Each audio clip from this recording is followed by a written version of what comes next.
di nga fa fekk nit ñoo xam ni mérité wuñ ñu leen di dóori bomb. te civil yi ñoo ciy dee loolu ci metti ñoo ciy ëpp en tout cas. ñoo ciy dee te gis nga l'islam li tax mu am solo ñu koy fàttali nit ñi l'islam bakkan la fonk yàlla dafa wax ni képp ku rey benn bakkan. dafa mel ni rey nga àdduna yëpp. humanité. benn bakkan la wax dafa mel ni rey nga àdduna yëpp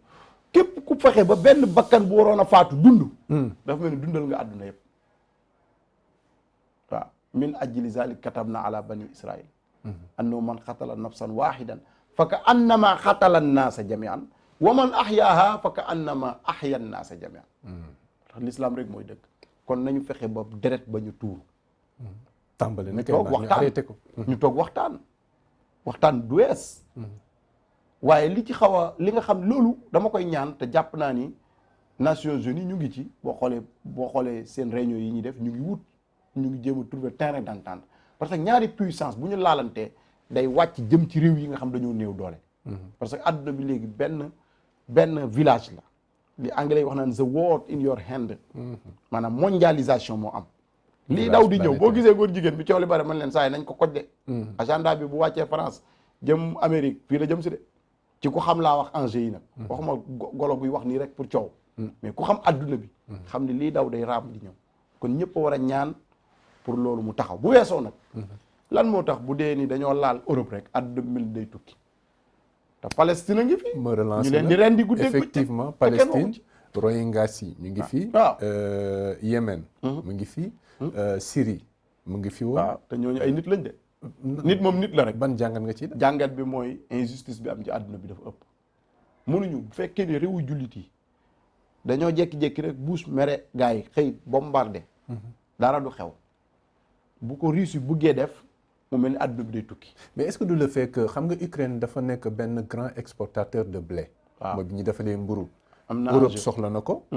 fii Afrique soxla nañ ko mais bu ñu jëlee exemple Europe li tax ñoom ñu xabtalu jamono ji di ŋàññ ki nga xam ne mooy Vladimir Poutine di ko teg ay sanctions est-ce que ñoom du seen intérêt moo tax ñu non seen intérêt la te Russie boo xoolee bu dee déglu nga xam nga enjeu yi dëgg ay enjeu problème mu sécurité la parce que Ukraine dafa nekk ci diggante Russie ak Europe te ñoom ñëpp ci bataille maanaam guerre froide lañ nekk parce que tey mën nañuy def diplomatie naxante tey boo xoolee Afrique fii rek ba ci yenn troupes yi am Afrique yëpp Russie fépp fu ñu fekk occidentaux yi dañ leen di tëbal ñu daw groupe Wagner boobu te waxtaan dafa mën a am waaw maanaam Russie dafa am fu mu téye tamit tubaab yi parce que Russie li ëpp solo tey ci àdduna bi muy gaz Russie da cee yor lu bari téye ko te 40% ci gazu Europe Russie lay jaar yaa ngi dégg parce que yàlla moo nanguwul injustice tubaab yi ni ñu daan xëyee rek man kontaanu ma ci mais dañuy waxtaan rek ni ñu daan xëyee rek song benn réew nangu ko ci ay caaxaan wala bombarder leen ci ay caaxaan te yàlla indil na leen Russie mu nekk seen biir. mais est-ce que Russie nekkul di def loolu ak Ukraine. Russie loolu lay def kay. waaw mais nag mais fu ko kenn rafetluwu ko waaye bañ koy def ci Amérique dañ ko waroon a ñaawlu ba ko Amérique di def Bagdad dañ ko waroon a ñaawlu ñu xam ne li Russie di def nii tey moom la Amérique defoon Bagdad c'est la même chose. mais France xeet boobu lay def ci biir yenn réew Afrique yi am ay richesse. mais loolu moom day jeex. Mali jeexal nañ ko te dara yënguwul coow li bari woon na mais fu mujj gëm sa bopp rek. képp ku nangu ñu not la buñ la notee dara nekku ci. dina jeex fii Sénégal. bañaa jeex. kañ Sénégal génération bi ma gis tubaab yi mënatuñ leen yilif. ba fii ak kañ. bientôt. yàggatul Sénégal ni muy doxee nii mënta continuer ci ni yow. fii ak 2024. yàlla xam mais li ma gëm génération bi ñun ñi ñëpp lu tax ñuy sonn mooy France teg gi ñu tànk bi mu ñu teg moo ñu dugal ci xeex bi du leneen. parce que ñun bi ñu ko France teggee rek ñu développé ñun. ah bon waaw bi ma njëkkee dégg Guy Marius Sagna ni France dégage ma ni waa jàngoog de. France dégage moo baax waxuñu jëmmi peuple France mais idéologie français la dégagé. parce que maanaam seen loxo gi ñu teg suñu koom-koom maanaam. waaw moom la Cheikh Ahmad Bamba doon xeex. impérialisme bi. moom la Cheikh Seydi Hadji Malick doon xeex moom la Cheikh Omar Foutiyou doon xeex moom la Thierno Souleymane Baal doon xeex lii mooy dëgg. waaw keneen kuy wax leneen ci sa bopp nga ne. kon ku leen doon loolu nga war a continuer di xeex Cheikh Anta Diop moom la doon xeex. Mamadou Dia moom la doon xeex moo tax ñu sacrifié ko. yaa ngi dégg France idéologiquement na départ langue bi man nag mën na fee des yaa ngi dégg. ñu def coopération gagnant gagnant. gis nga li tubaab yi wax na l'histoire se répète tey li am Russie nii presque sorewut ak la amoon Bagdad. yaa ngi dégg donte injustice dañ ko war a dénoncer waaye yàlla na ci yàlla def jàmm parce que ñun réew yi nga xam ne ñun ñoo ci gën a dee léegi ñu yokk prix yi pétrole bi jóg ñun ñoo ciy gën a dee. tàmbali na sax ndax pétrole bi mu ngi woon ci semaine bee passé si 90. ci ñun lay metti tey mu ngi ci 103 ñun ñi nga xam ne ñun buñ añee suñ reer mënuñu ko assurer. suñ état yi dañu fragile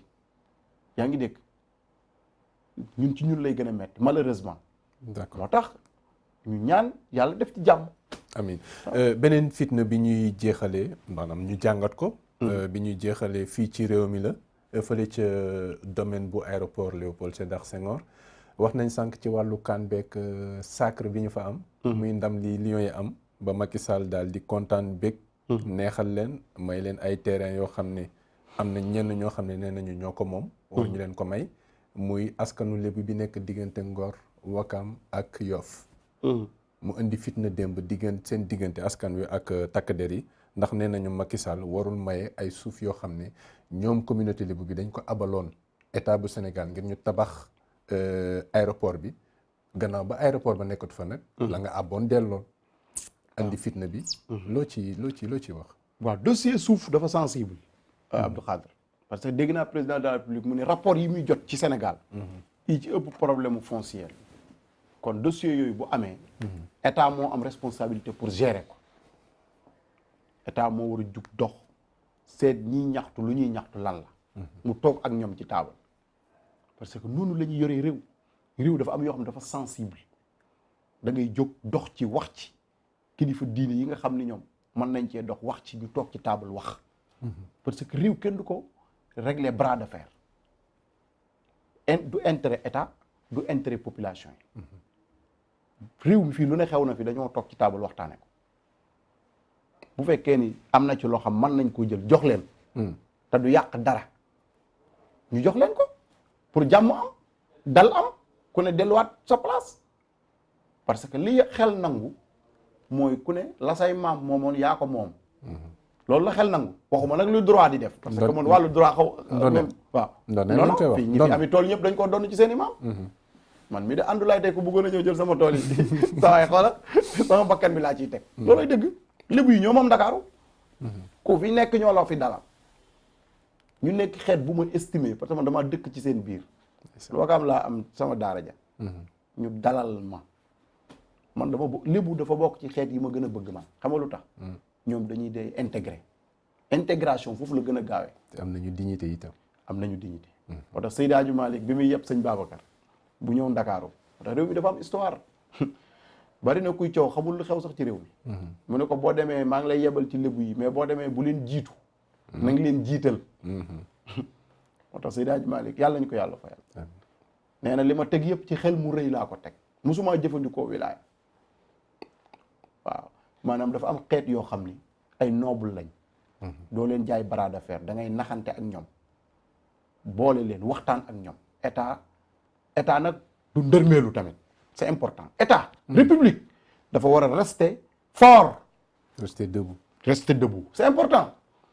waaye nag nga wut ay interlocuteur yoo xam ni yu bari mën nañ koo régler parce que loolu mooy doxal suñu réew yi askan wi ñoom yiwul Ngor Wakaam Yoff loolu leen di xelal am nañuy kilifa nañ déglu seen i kilifa parce que am na loo xam boo ko bëggee régler te déglu sa kilifa du sotti gis nañu ki nga xam ne mooy porte parole bu xalif général des Layènes waaw Mouhamadou Lamine Laye ñu koy ziar di ko ñaanal mu yàgg fi ziar baax ak xalif bi yëpp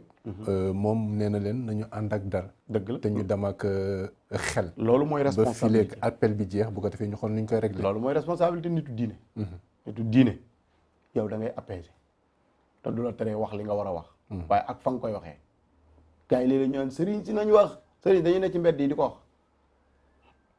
Firawna moo gënoon a bon ci buur yi bi ko yàlla yónni Moussa dana ko fa quulaa lahu qawlan layyinan na nga wax ak moom wax ju nooy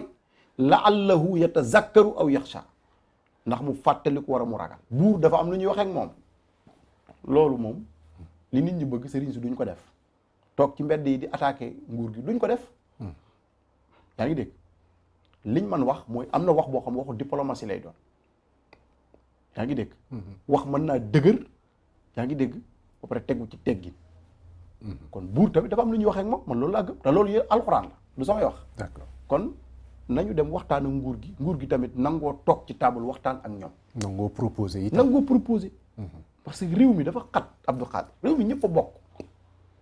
policiers yi ñuy jël di leen teg ci mbedd mi dañoo am yeneen i priorité yu dul mbedd mi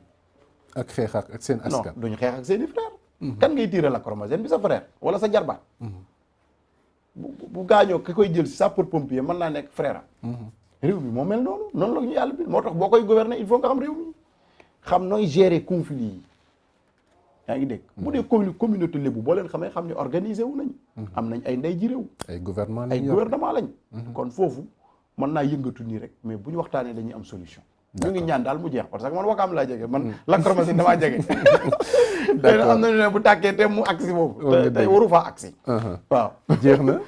li ñu amoon ci waxtu imam jeex na ñu bàyyi la rek nga joxe sa dernier mot balaa ñu tàggatoo waaw dernier mot bi rek mooy sant yàlla Abdou Khadre di la santaat bu baax ci jotaay